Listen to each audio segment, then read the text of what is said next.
दोस्तों पता नहीं ये संयोग है या फिर ये कुछ और है, लेकिन एक ही कंपनी का बार बार शक के घेरे में आना ये किस तरफ इशारा करता है। चौंकाने वाली बात है कि एक ही कंपनी जो कि भारत के आर्थिक वर्ग के लिए सबसे अहम कंपनी है, क्योंकि जाहिर सी बात है इनका निवेश ज्यादा है, सरकार से सीधा सीधा जो है इनको फायदा है। और फायदा मैं इसलिए बोल रही हूं क्योंकि अलग अलग जितने भी सेक्टर्स हैं, अगर उन सेक्टर्स में किसी कंपनी की सबसे बड़ी भूमिका आप कहेंगे तो वो भूमिका है अडानी एंटरप्राइजेस की, अडानी कंपनी की। अब वो अडानी कंपनी जो बीते दिनों एक आरोपों की वजह से घिरी हुई थी कि अमेरिका द्वारा आरोप लगाया गया था कि इस कंपनी ने कहीं ना कहीं धोखाधड़ी की है, अब एक बार फिर से यही कंपनी शक के घेरे में आ गई है। धोखाधड़ी से ऊपर उठते हुए अब एक और बड़ा गंभीर आरोप अडानी कंपनी पर लगा है।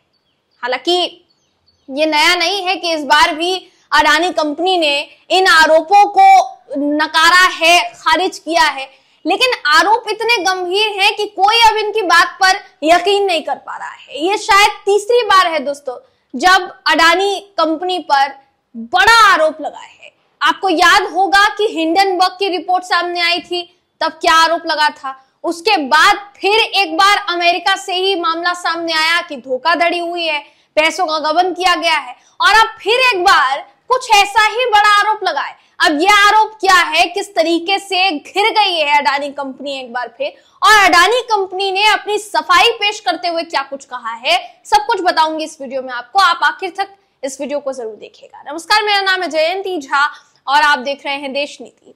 बिना देर किए आपकी स्क्रीन पर एक खबर मैं आपको दिखा रही हूं, और ये खबर क्यों जरूरी हो जाती है ये आप समझ पाएंगे जब पूरा मामला जो है वो जानेंगे। आपकी स्क्रीन पर इस समय मैं आपको सत्य हिंदी की खबर दिखा रही हूं, जिसका कहना यह है कि भारतीय उद्योगपति गौतम अडानी और उनकी कंपनी एक बार फिर से अमेरिकी जांच एजेंसियों के निशाने पर आ गई है।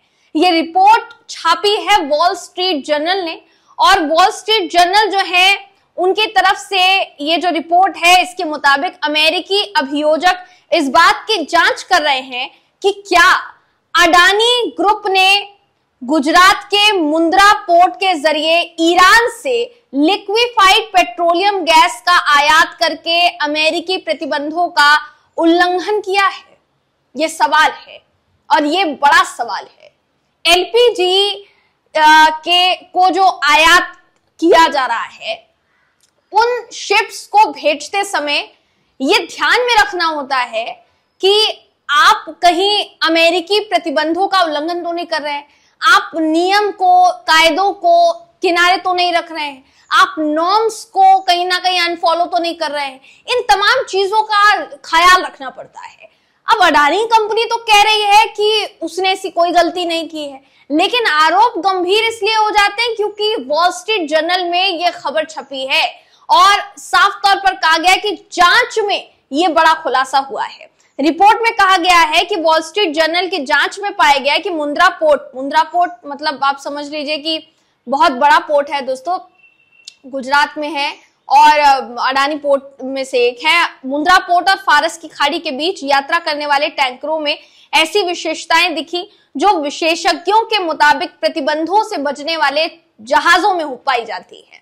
यानी जो जहाज प्रतिबंधों से बचते हुए एक अपना सामान या प्रोडक्ट जो है आयात करना चाहते हैं दूसरे देश, कोई भी प्रोडक्ट हो सकता है, चाहे फिर वो किसी भी चीज का व्यापार क्यों ना हो रहा हो, अगर व्यापार के दौरान अपने प्रोडक्ट्स को भेजने के लिए नियम कायदों का उल्लंघन किया, तो जो जहाज ऐसे नियमों का उल्लंघन करते हैं वो जहाज जो है सिमिलैरिटी पाई गई है मुंद्रा पोर्ट से निकलने वाले जहाजों में। तो खबर ये कहती है कि अमेरिकी जस्टिस विभाग इन टैंकर्स की गतिविधियों की समीक्षा कर रहा है, यानी जांच की जा रही है, जो अडानी एंटरप्राइजेस की एलपीजी की आपूर्ति करते थे। यानी ये समझ लीजिए कि वो जहाज जो अडानी एंटरप्राइजेस को एलपीजी बेचते हैं या आपूर्ति करते हैं, वो जहाज जो है कहीं ना कहीं शक के घेरे में आ गए हैं, और अमेरिका की तरफ से, जांच एजेंसियों की तरफ से उन जहाजों की जांच की जा रही है जो अडानी एंटरप्राइजेस को एलपीजी पहुंचाते थे। अडानी ग्रुप ने इन आरोपों को खारिज किया है, जैसा शुरुआत में ही मैंने बताया। इससे पहले भी जब आरोप लगे थे तो अडानी एंटरप्राइजेस ने उसको साफ साफ खारिज किया था। अब एक बार फिर से अडानी ग्रुप ने इसको खारिज करते हुए कहा है कि उनकी कंपनियों ने जानबूझकर प्रतिबंधों का उल्लंघन या ईरानी मूल के एलपीजी के साथ कारोबार नहीं किया है। कंपनी के प्रवक्ता ने यह भी कहा है कि हमें ऐसी किसी जांच की जानकारी नहीं है। अडानी का जवाब जो है, अडानी ग्रुप ने वॉल स्ट्रीट जर्नल की रिपोर्ट को आधारहीन और शरारतपूर्ण करार दिया है। यानी वॉल स्ट्रीट जर्नल की जो रिपोर्ट सामने आई है, अडानी ग्रुप ने इस रिपोर्ट को नकार दिया है, ये कहते हुए कि ये आधारहीन है, इसमें कोई तथ्य नहीं है। अब सबसे जरूरी बात यहां पर यह हो जाती है कि जिस प्रतिबंध की बात यहां की जा रही है कि एलपीजी जिन जहाजों के जरिए पहुंचाया जा रहा है अडानी एंटरप्राइजेस को, अडानी ग्रुप को, वो जो जहाज हैं वो अमेरिकी नियमों का उल्लंघन करते हैं या फिर ईरान से उन्हें आयात किया जा रहा है। ईरान के साथ किसी भी तरीके से तेल या पेट्रोलियम के आयात निर्यात को प्रतिबंध कर दिया था बीते दिनों, बोलते हुए अपने बयान में कहीं ना कहीं अमेरिकी राष्ट्रपति डोनाल्ड ट्रंप ने क्या कहा था ये भी मैं आपको बताना चाहूंगी। अमेरिकी राष्ट्रपति डोनाल्ड ट्रंप ने मई 2025 में कहा था कि ईरान से तेल या पेट्रोकेमिकल उत्पादों की खरीद पूरी तरीके से बंद होनी चाहिए और कोई भी देश या कोई भी व्यक्ति, कोई भी व्यापारिक कंपनी अगर ऐसा करती है, ईरान से आयात निर्यात करती है, तो फिर अमेरिका के साथ वो व्यापार नहीं कर पाएंगे, अमेरिका उनके साथ बिजनेस नहीं करेगा। ये कह दिया था साफ साफ अमेरिकी राष्ट्रपति डोनाल्ड ट्रंप ने। उन्होंने ये कहा था कि किसी भी देश या व्यक्ति पर तत्काल द्वितीयक प्रतिबंध लगाए जाएंगे। ट्रंप ने अपने social media platform truth social पर लिखा था कि ईरान से तेल या पेट्रोकेमिकल खरीदने वाला कोई भी देश या व्यक्ति अमेरिका के साथ किसी भी रूप में व्यापार नहीं कर सकेगा। ये इतना बड़ा ऐलान होता है और उसके बाद ये खबर सामने आती है। अब अडानी एंटरप्राइजेस की तरफ से साफ साफ शब्दों में ये कहा गया है कि एलपीजी उनके कुल राजस्व का बहुत छोटा और गैर महत्वपूर्ण हिस्सा है और उनका सारा व्यापार घरेलू और अंतर्राष्ट्रीय कानूनों, जिसमें अमेरिकी प्रतिबंध नियम भी शामिल हैं, उसके तहत ही होता है, उसके अनुरूप ही होता है।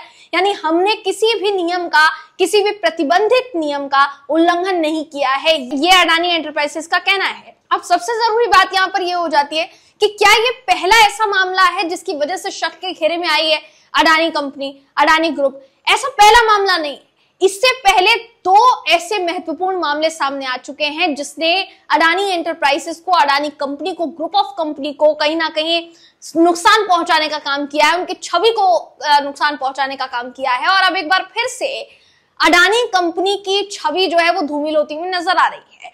देखिए, पहले विवादों में रहा, कब रहा ये आपको बताना चाहेंगे। 2023 में अमेरिकी शॉर्ट सेलर हिंडनबर्ग रिसर्च ने अडानी समूह पर शेयर मूल्य में हेरफेर और अकाउंट्स में धोखाधड़ी का आरोप लगाया था, जिसके बाद होता क्या है, समूह के जो शेयर्स हैं उसमें लगभग 150 अरब डॉलर की गिरावट आती है। इसके अलावा नवंबर 2024 में अमेरिकी अभियोजकों ने अडानी और उनके भतीजे पर, सागर अडानी पर 265 मिलियन डॉलर यानी लगभग 2029 करोड़ रुपए इसकी रिश्वत देकर सौर ऊर्जा अनुबंध हासिल करने का आरोप लगाया था। ये दोनों ही आरोप अपने आप में बहुत बड़े आरोप थे, जिसके बाद अडानी ग्रुप ना सिर्फ चर्चा में आया बल्कि शक के घेरे में आया। और अब एक बार फिर से एलपीजी को लेकर जो इतनी बड़ी बात चल रही है, ये अमेरिका के साथ हमारे व्यापारिक रिश्तों को कहीं ना कहीं प्रभावित कर सकती है, जैसा फिलहाल के लिए नजर आ रहा है। अब आगे क्या होगा क्या नहीं, इस पर तो सबकी निगाहें टिकी हुई है दोस्तों। मगर अडानी ग्रुप की तरफ से जिस तरीके से इन आरोपों को नकारा जा रहा है और आरोप इतने गंभीर लग रहे हैं कि कोई मानने के लिए तैयार नहीं है कि ऐसा हो नहीं सकता कि अमेरिका की जांच एजेंसियां जो है वो झूठ बोले, तो आपको क्या लगता है दोस्तों, आपकी राय क्या है?